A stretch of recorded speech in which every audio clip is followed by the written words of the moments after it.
Our channel फिलो। Guys, मेरा नाम है जितिन राजपूत और मैं आज आपको CUET 2022 से रिलेटेड कुछ टॉपिक पढ़ाने वाला हूँ, that is time and work. तो शुरू करते हैं गाइस टाइम एंड वर्क के साथ।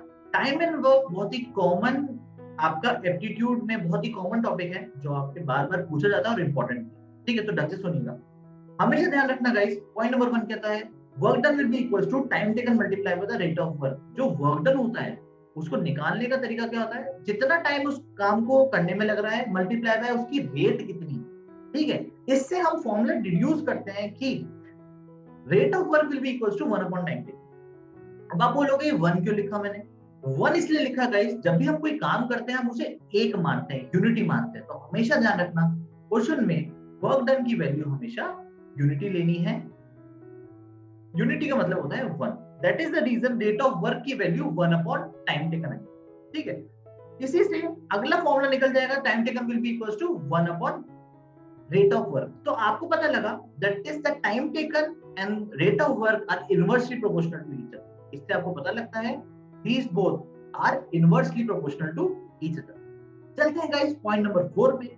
If a piece of work is done in X number of days, guys ये बहुत सिंपल सा लॉजिक है कि एक काम को करने में X दिन लगते हैं, तो उस काम को जब हम कर रहे हैं तो एक दिन में वो कितना काम होगा, 1 अपॉन X।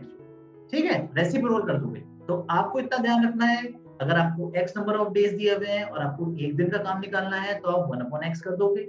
अगर आपको 1 अपॉन X वर्क दिया है एक दिन में, उसका रेसिप्रोकल कर दोगे तो टोटल नंबर ऑफ डेज आ जाएंगे उस काम को करने। ठीक है, तो ये आपको मैंने बताया time taken and rate of work are inversely proportional to each other, ये ध्यान रखो। अब मैंने गाइस आपको इंपॉर्टेंट फैक्ट्स एंड फॉर्मूलाज दिया है इस पार्ट पे, तो आप पॉइंट नंबर 1 पे चलिए।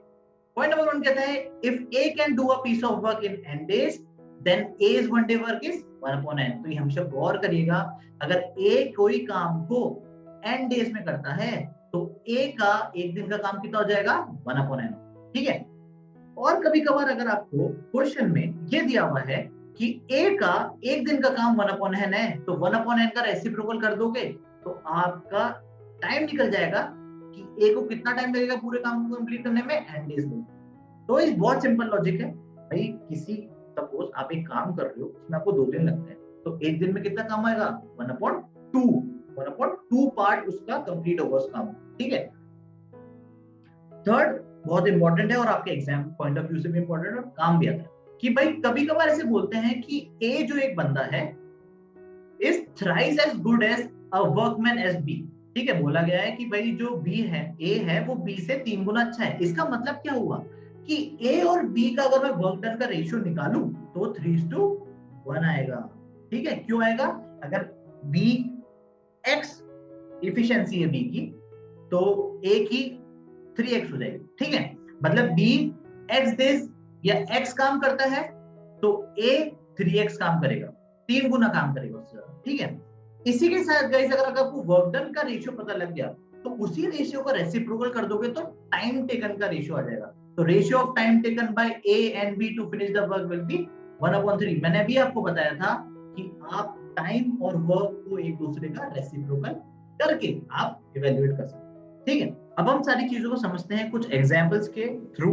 तो पहला एग्जांपल मैं आपके सामने लेना चाहूंगा। एग्जांपल नंबर 1 कहता है guys worker A takes 8 hours to do a job, worker B takes 10 hours to do the same job. How long should it take both A and B working together but independently to do the same job? आपको बोला है worker ए 8 hours में एक job पूरी करता है, worker bee 10 hours में एक जॉब पूरी करता है। तो गाइस इसको ऐसे कह सकते हैं कि वर्कर ए का 1 hour वर्क क्या हो जाएगा, रेसिप्रोकल ऑफ 8, यस और नो। वर्कर बी का 1 hour वर्क क्या हो जाएगा, आपको बताया था वर्क निकालने के लिए गिवन टाइम का रेसिप्रोकल करते हैं 1/10। अब a प्लस बी अगर दोनों साथ में काम करते हैं तो a plus B 1 hour work क्या हो जाएगा, 1/8 प्लस 1/10। इसको आप सॉल्व करते हो तो आपका आंसर क्या आएगा,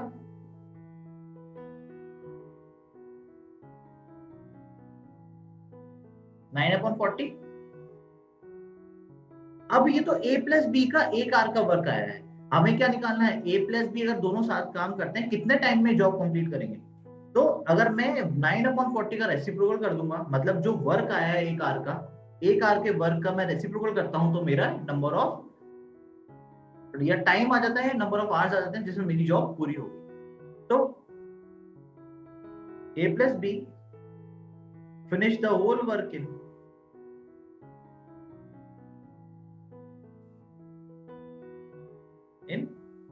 9/40 का reciprocal, that is 40/9 hours. Hopefully question आपको समझ में आया होगा गाइस। नेक्स्ट क्वेश्चन कहते हैं A is twice as good as a workman as B. अभी मैंने आपको पॉइंट नंबर 3 बताया था इंपॉर्टेंट टेक्स्ट फॉर्मूलाज का, वो ये काम है। तो इस चीज से आपको क्या पता लगता है कि बी जितना काम करता है ए उसका दुगना काम करता है। सीधी बात, ठीक है। Together they finish a piece of work in 18 days, ठीक है, कोई दिक्कत नहीं। In how many days will A alone finish the work, ठीक है। आपको पूछा गया है कि ए अलोन अगर अकेला होगा उस काम को कितने दिन में कर देगा। तो गाइस पहले इस पॉइंट से हम निकाल लेंगे, आपको पता लगता है द रेशियो ऑफ WD लिख रहा हूं मतलब work done, the ratio of work done of A and B comes out to be 2:1। Clear है भाई, बिल्कुल क्लियर है कि भाई अगर बी 1 वर्क डन करता है तो ए उसका दुगना करेगा, तो 2:1 उसका रेशियो होगा, ठीक है। आपको बोला है दोनों 18 दिन में काम कर देते हैं पूरा, तो ए प्लस बी का 1 डे का वर्क निकल जाएगा 1/80। Very good. अगर मैं देखना चाहूं कि ए अकेला कितना काम करता है, ठीक है, A alone work done, as alone work done, अगर मैं वर्क डन निकालना चाहूं ए का तो कितना निकलेगा गाइस। देखो ए जो काम करता है वो बी का दुगना करता है, तो टोटल अगर मैं काम देखूंगा तो टोटल काम होगा आपका 2 + 1 दैट इज 3, और ए उसका कितना पार्ट निभाता है उस काम का 2 टाइम्स या सेकंड पार्ट निभाता है, तो क्या हो जाएगा 2/3। तो ए अलो, तो ए का वर्क डन कितना आएगा 2/3। ये बहुत सिंपल सा लॉजिक है। आप बी का x मान लीजिए, बी का वर्क डन x मान लीजिए, तो a का 2x हो जाएगा। तो a का 2x जब होगा तो मैं टोटल a का वर्क डन निकालूंगा तो 2/2 + 1 ही तो निकालूंगा। तो a अलोन का वर्क डन कितना आएगा 2/2, मतलब a का कितना पार्ट उसने करा 2/2 + 1 दैट इज 2/3।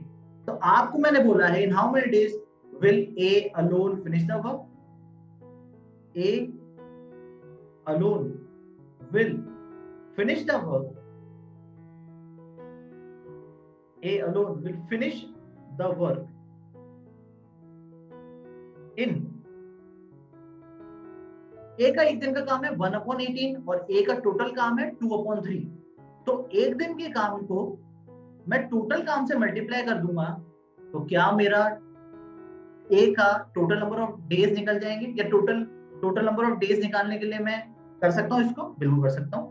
तो इसका क्या होगा, इसकी वैल्यू हो जाएगी 2 9 जा दैट इज 1/, तो ये तो टोटल वर्क, ये तो टोटल वर्क है, ये तो ए का टोटल वर्क है, और इसी का रेसिप्रोकल कर दूंगा, इसी का रेसिप्रोकल कर दूंगा तो कितने डेज आ जाएंगे 27 डेज आ जाएंगे। तो आपको पता लगा, इससे आपको पता लगा कि ए अलोन कितने दिन, ए को जब अलोन काम निकालना हो, ए का अलोन काम निकालना हो तो कैसे निकलेगा 1/18, ए का एक दिन का work multiply by total work done 2/3 that is 1/27। तो 1/27 तो ए का ये निकला है वर्क, ठीक है। इस वर्क का रेसिप्रोकल करूंगा तो डेज आ जाएंगे दैट इज 27 डेज में ए अकेला काम कंप्लीट होगा। होपफुली समझ में आया होगा, ठीक है। चलते हैं एग्जांपल नंबर 3 में। आपको बोला है A alone can do a work in 18 days, he works at it for 10 days, then B also finishes the remaining work in 42 days. In how much time will A and B working together finish the work?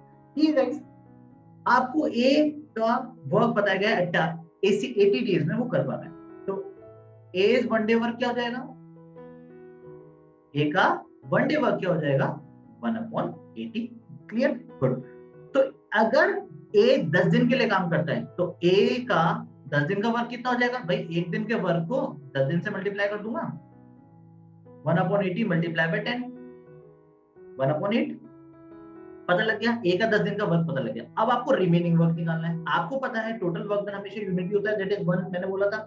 Work done total हमेशा unity होगा, तो remaining work कितना हो जाएगा? Remaining work आपका हो जाएगा guys, total work होता है 1, उसमें से a का 10 दिन का वर्क मैं निकाल दूंगा, दैट इज 7/8। ये 7/8 कौन कंप्लीट करेगा? b कंप्लीट करेगा, और क्वेश्चन में गिवन है कि b 7/8 वर्क को कंप्लीट करने में 42 डेज लेता है, ठीक है? तो b takes 42 days to complete 7/8 work, yes और नो? तो b का 1 डे का वर्क क्या हो जाएगा?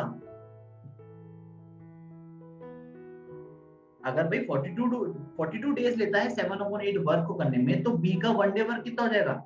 7/8 और 42 डिवाइड में आ जाएगा, दैट इज 1/48। तो इससे आपको पता लगेगा a और b का एक दिन का वर्क टुगेदर काम करेंगे, तो एक दिन का वर्क निकाल लोगे, दोनों को सम कर लोगे, 1/8 1/80 प्लस 1/48, और इसका आंसर गाइस आता है 1/30। तो ये a और b जब साथ में काम करते हैं, उनका 1 डे का वर्क क्या आ जाएगा? 1/8 1/30। तो इसका रेसिप्रोकल कर दोगे, a plus b, finish the work in इसका रेसिप्रोकल कर दो 1/30 का 30 डेज। तो होपफुली गाइस आपको 3 एग्जांपल के साथ समझ में आया होगा कैसे क्वेश्चंस करते हैं, और आपकी सीयूईटी प्रिपरेशन में ये मेरा वीडियो हेल्पफुल रहा होगा। होपफुली आपको समझ में आ गया होगा। तो गाइस ऐसे ही अच्छे अच्छे वीडियोस के लिए हमारे चैनल को सब्सक्राइब करें, हमारे फिनो चैनल को सब्सक्राइब करें, हमारी वीडियो लाइक करें, कमेंट करें एंड शेयर करें। गाइस बहुत सारे बच्चे सीयूईटी की तैयारी कर रहे हैं और बहुत सारे बच्चों को जनरल टेस्ट की तैयारी करनी है, तो आप जितने ज्यादा इसे शेयर करोगे, उतने ही लोग, उतने ही क्राउड आके हमारी वीडियोस देख सकेंगे और उन्हें इंफॉर्मेशन मिलेगी। होपफुली वीडियो पसंद आई होगी। Thank you so much guys.